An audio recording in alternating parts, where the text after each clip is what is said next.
Okay, so how to define this? So fluid means we are taking in fluid mechanics. It is the branch of fluid mechanics which is dealing with the flow or motion of the fluid without considering the forces causing the motion of the fluid. Okay, so this is called fluid kinematics. Some motor force or pump force, the flow is moving from one direction to another direction. So here in this kinematics we are not dealing the forces. What are the forces causing the motion? We are not considering these forces. Okay, just we are studying the flow or motion of fluid. Okay, whether it is steady flow or unsteady flow or a uniform flow or laminar flow, like that. Just we are studying the motion of the fluid. We are studying about the flow of fluid. Flow means here we are considering velocity. So velocity of fluid, okay, in a stream of flow depends on its position, means from one position to another position in x direction, y direction, z direction, and also as well as time. Okay, so that we can write velocity vector is, it is a function of x comma y comma z and as well as time. Okay, let us take the first one in types of fluid flow. First type of flow is steady and unsteady flow. So what is steady flow means? The velocity, we are dealing with flow, so that's why I am taking velocity. The velocity is not changing with time, okay, at any one particular point or particular section. For explaining this, I am doing one diagram, okay, like this. Okay, different cross sections are there. Let us take, this is A cross section, this is the B cross section, a different diameter pipe I am taking, this is the C. Okay, let us take flow is flowing here. Okay, so at these different cross sections, let us take velocity is, here I am taking some 2 meter per second. Okay, let us take like that. Here I am taking 1 meter per second. Here I am taking 0.5 meter per second. In this example, so for taking this steady flow, now I am taking these values, VA value, VB value, VC value at some t time. Okay, and after 2 minutes, means whatever time we are taking, after 2 minutes, I am again taking the velocities, VA velocity, VB velocity, VC velocity.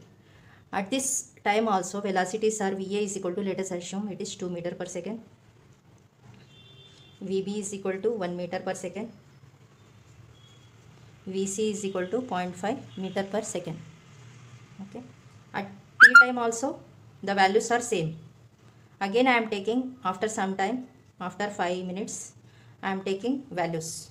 At A we are getting same value, VA value 2 meter per second, VB is 1 meter per second, VC is 0.5 meter per second. At all the times the velocities are same in the different cross section. The meaning is velocities are not changing with respect to time. Okay, at particular cross section or particular point. The meaning is whatever flow is there, it is the steady flow. Okay, velocity is not changing with time. Okay, at a particular point or at a particular cross section, it is called steady flow. So how can we write the equation? I am taking the velocity for the flow, change in velocity with respect to time. Okay, so at t time velocity at A point is 2 meter per second. Okay, at this time also it is 2 meter per second. Change in velocity means 2 minus 2 means 0. So change in velocity is 0 with respect to time.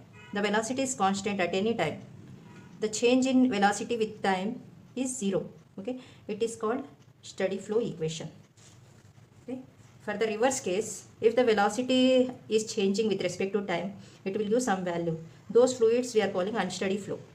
Those fluid flows we are calling unsteady flow. The equation is reverse to this, dV by dt is not equal to 0. Okay, this is called steady flow and unsteady flow. Let us take the next example of steady flow. Here I am taking the cross section of the pipe is equal at all places of d diameter pipe. So here I am considering section 1 and section 2. Let us take velocity at section 1 is V1 is 2 meter per second. At section 2 is also V2 is 2 meter per second. So I am measuring these values at, let us assume, at time at 1 minute. Okay, so velocity at section 1 is 2 meter per second, at 2 is 2 meter per second. After 1 minute, that is t is equal to 2 minutes, V1 value means velocity at section 1 is 2 meter per second, and then velocity at section 2 is 2 meter per second. With time, okay, with change in time, the velocity at section 1 has no change, it is constant. At section 2 also, velocity is not changing. The meaning is dv by dt with respect to change in time, the change in velocity is 0 here. Here also the change in velocity is 0. This is the example of steady flow for uniform cross-sectional pipe. Take uniform flow. Next one is uniform flow and non-uniform flow. In it, the velocity is, let us take, this is the cross-sectional area. Here I am taking velocity is some 2 meter per second. Okay, at some x is equal to some 0. Okay, starting point is x is equal to 0. And then after x is equal to 1 meter, means this gap is 1 meter. After this also, the velocity is same, 2 meter per second. Okay, the velocity is not changing with respect to distance. Okay, so that flow is called uniform flow. It is uniform. How to write the equation? dv by dx, or ds also we can take for distance. Change in velocity means v1 minus this, at this point minus this point velocity, it is 0. Okay, change in velocity is 0. Okay, because velocity is uniform throughout the distance. Okay, whatever, and x is equal to 2 also, the velocity is same. Okay, that flow is called uniform flow. How to define this? The velocity of the flow is constant and it is not changing with distance, with respect to distance. This is the equation. And similarly for non-uniform flow, so the velocity is changing with distance. Okay, so the equation is dv by dx is not equal to 0. Okay, if you are taking these equations, the reverse to this is called non-uniform. Okay. Uniform flow can occur in the ideal fluids. For ideal fluids, the mu value means viscosity is 0, dynamic viscosity is 0. Okay, so non-uniform flow can occur not in ideal fluid. This will occur in real fluids. Real fluids has some viscosity, the value is greater than 0. Mu, for uniform flow will occur in ideal fluids. Here write down ideal fluid. The meaning is for the fluid mu is 0. This will occur, non-uniform flow will occur in real fluids. It is important for the competitive exams. So the mu value is always greater than 0. Here mu is dynamic viscosity. Sometimes we can get the flow is steady flow. Okay, but it is not uniform flow. Okay, got it? Sometimes the flows are like that. Let us take in this case example. As I told previously, in this example, the flow is steady flow. Okay, but is it uniform flow? Uniform is whatever distance we are taking, velocities are same. But here at this point it is 2 meter per second. After some length, after 1 meter, the velocity is changing. After some distance, x1 distance it is, after x2 distance, velocity is changing. It is not the uniform flow. Okay, so this type of flow we can call steady non-uniform flow. Okay, so here take in this example I am taking uniform cross-sectional pipe. Okay, same diameter pipe throughout the sections. So this is it steady flow. Steady flow means velocity is constant at the particular section or particular time. It is the steady flow because at input the velocity is 2 meter per second, at output the velocity is 2 meter per second. With respect to time, the velocity is not changing, means it is the steady flow. So it is a uniform flow also. With respect to distance, the velocity is constant. So this type of flow we can call it as steady flow, steady uniform flow. Okay, like that we can divide steady non-uniform flow. Okay, and then unsteady uniform flow, unsteady non-uniform flow. Like that we can divide the flows. Let us take the third one, compressible and incompressible flow. So here compressible flow means when the fluid is flowing, it will compress. Okay, so in compressible we are taking density. Okay, if the flow is compressing, density is changing. Okay, in compressible flow, as I told, density is changing with respect to distance. Okay, so it is not equal to 0. If I are taking the example, let us assume density is some 5 kgs per meter cube. Okay, density units are mass by volume, kgs by meter cube, like that. So during flow, let us assume it is compressing. Okay, so at this place, at some x is equal to 0, the density value is like this. At some 5 meters, means at x is equal to 5 meters, the density is, let us assume it is decreasing 3 kg per meter cube. Okay, here density is changing with respect to the distance. Okay, the change in density is here 5 minus 3 means 2. It is not the 0, it is not constant. Okay, for the, in short, we can tell compressible flow means when the flow is compressible, the density is changing with respect to distance. Okay, density is changing means it is not the zero value. Okay, it has some constant. Now for incompressible flow, fluid density is constant throughout the distance. Means at input whatever density is there, at output also same density will be there. The change in density is zero. Okay, for incompressible fluids, dou rho by dou s or d rho by ds is equal to 0. Okay, at input, both input and output, at whatever sections we are taking, density is constant. Means change in density is 0. These are the equations for incompressible flow and for compressible flow. For example, for ideal fluids, we are considering those fluids are incompressible fluids. Practically, there are no ideal fluids. We are considering water has the incompressible flow, but it has also some compressible factor. So, real fluids are compressible fluids and ideal fluids are incompressible fluids. One, laminar and turbulent flow. Take the laminar flow here. In it, particles of the flow or molecules of the flow are flowing along the streamline direction. A streamline means these are the perfect straight lines, imaginary lines in which only they are moving. Okay, here I am taking 3 streamlines. Along these lines only particles are moving. Soldiers are moving in one particular line. These streamlines are parallel to each other. They will not cross along this length. They will not cross each other along this length. Okay. Here one more thing is velocity of the particles is same throughout the length.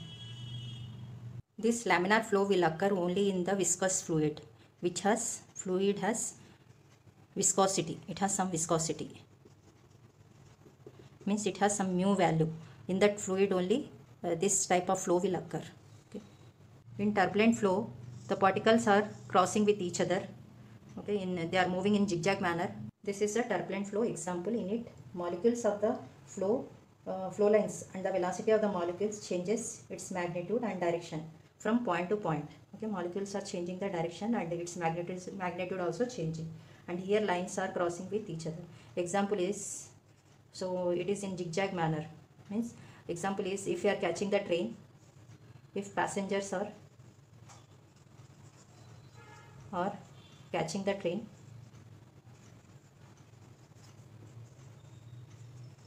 they are moving in zigzag manner. Okay, so this is the best example. So here we have one formula for finding whether the fluid is laminar flow or turbulent flow. Reynolds is one of the scientists. He has created one formula. So he has calculated Reynolds number Re. Okay, he has given the formula. According to this, Re is equal to, Re means Reynolds number, Vd by nu. Okay, this is the Reynolds number formula. We can calculate the Reynolds number. Here V means velocity of the flow. D is whatever diameter of the pipe we are taking, it is D. Nu is kinematic viscosity. Okay, it has different ranges, Reynolds number. According to those ranges, we can find it is a laminar flow or turbulent flow or the mixed flow. Means the flow has at some distance laminar, at some distance it is turbulent. It is called mixed flow. Let us check those values. Here I have given some values. If Reynolds number is less than 2000, so after substituting all values, if this value Re value is coming less than 2000, that flow we can call it as laminar flow. If it is coming more than 4000 Reynolds number, it is called turbulent flow. If the value is in between 2000 to 4000, it may be laminar flow or turbulent flow or mixed flow. Okay, so here the Reynolds number has no units, it is the number. Okay, so remember these values. If it is less than 2000 means laminar, greater than 4000 means turbulent. In between these two, it is a mixed flow, or it may be laminar or it may be turbulent. Let us take the next one, 1, 2, 3 dimensional flow.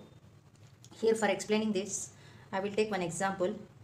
As we know, one dimensional means we are taking either any one axis, x axis. For 2 dimensional means x and y we can take. For 3 dimensional means z axis. Let us assume the velocity along the x axis is small u. Okay, the velocity along the y axis is small v. The velocity along the z axis is w, small w. Okay, so for one dimensional flow we are studying only along one direction. Okay, so it is the function of the x axis. Okay, so velocity is small u is function of x. and we are studying along this axis only. What about these two values? Means these two are zeros. We are considering only one dimensional, one direction only. So small v is 0, small w is 0. The meaning is velocity along y-axis, velocity along z-axis we are not considering. Those are zeros. Okay. Let us take two-dimensional flow. So here we need two dimensions for describing the flow. Okay. For describing u, we are taking two coordinates x and y. For describing v, we are taking two coordinates x comma y, and here w is, that is third axis velocity is 0. Okay, for describing the flow we need two coordinates. For describing three-dimensional flow, we need three coordinates x, y, z. Okay, so for finding u, we are taking all the components of in x comma y comma z. V also f function of x comma y comma z, and the velocity along this z, it is a function of all three coordinates. Okay, here we are considering only one, it is one-dimensional flow. For describing the flow, here we need two coordinates x comma y, u and v we are taking, w is third one is 0. Here we are taking three-dimensional velocities, so it is a function of x comma y comma z.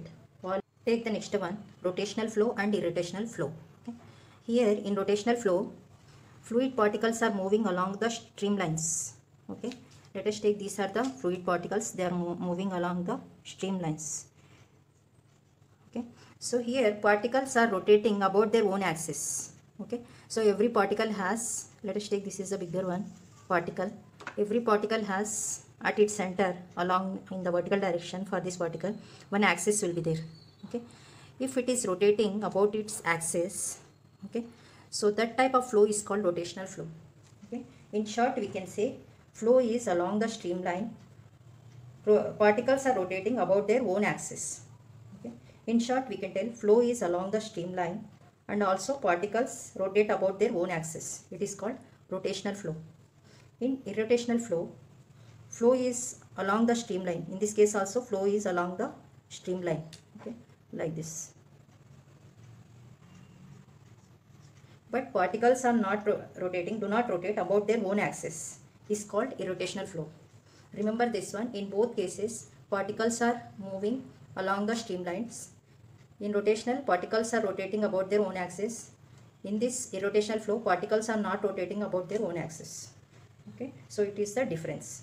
Rotation here will come, here these particles are not rotating.